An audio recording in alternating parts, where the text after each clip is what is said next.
পাখি দেখতে আজ আর নয়, আরেকদিন যাব, তোকেও নিয়ে যাব।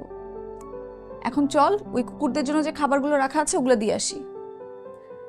আর আঙ্কেল, আমরা একা নই, আমাদের সাথে বিশ্বস্ত প্রাণী থাকে। চল চল।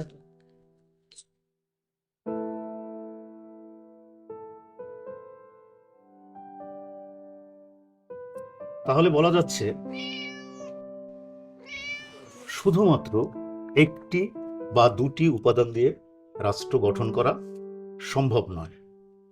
রাষ্ট্র হতে হলে নাম্বার 1 তার নির্দিষ্ট ভূখণ্ড, 2 জনসংখ্যা, 3 সরকার এবং 4 তার সার্বভৌমত্ব। এই উপাদানগুলোর যে কোনো একটি বাইরে রেখে কখনো রাষ্ট্র হবে না। ধরো আঙ্কেল, ধরেন হিমালয় থেকে এক ঝাঁক শকুন দিনাজপুর চলে এলো, বা ধরেন মেঘালয় থেকে নীলগাই হাতি আমাদের দেশে চলে এলো, বা ধরেন সাইবেরিয়া থেকে এক ঝাঁক হাঁস উড়তে উড়তে আমাদের দেশে চলে এলো, বা বঙ্গোপসাগরে ইন্দোনেশিয়ার সমুদ্র উপকূল থেকে এক ঝাঁক ডলফিন সাঁতরাতে সাঁতরাতে চলে এলো। ঠিক আছে তো? ওকে, ঠিক আছে। আপু,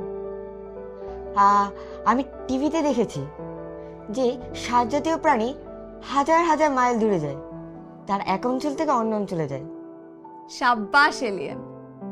তাহলে আঙ্কেল, ওরা কি কোনো ভৌগোলিক বা রাষ্ট্রীয় সার্বভৌমত্ব মানে? না না, তা মানবে কেন? ওরা তো আর মানুষ না, ওদেরকে বাধা দিবে কি? তাহলে বোঝা গেল রাষ্ট্র শুধুমাত্র মানুষের জন্য, বাদ বাকি সকল প্রাণীর জন্য এক পৃথিবী। যৌক্তিক কথা। এ যুক্তিকে খণ্ডন করা আমার পক্ষে সম্ভব নয়। তাহলে এই বিকেলে পড়ালেখা করারও কোনো যুক্তি নেই। মা বাজারে গেছে, বাবা বাড়িতে নেই।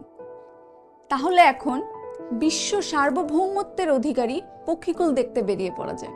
আপু, আমিও যাব। না না, এখন তো যাওয়া যাবে না, একটু পরে সন্ধ্যা হয়ে যাবে, আর তখন তো তোমরা পাখিও দেখতে পারবে না। তাছাড়া ভাবি না আসা পর্যন্ত তোমাদেরকে তো আমি বাইরে যাওয়ার পারমিশন দিতে পারছি না। তাছাড়া তোমাদের তো আমি একা ছাড়তে পারি না।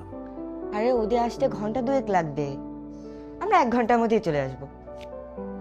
আচ্ছা, পাখি দেখতে আজ আর নয়, আরেকদিন যাব, তোকেও নিয়ে যাব। এখন চল, ওই কুকুরদের জন্য যে খাবারগুলো রাখা আছে ওগুলো দিয়ে আসি। আর আঙ্কেল, আমরা একা নই, আমাদের সাথে বিশ্বস্ত প্রাণী থাকে। চল চল।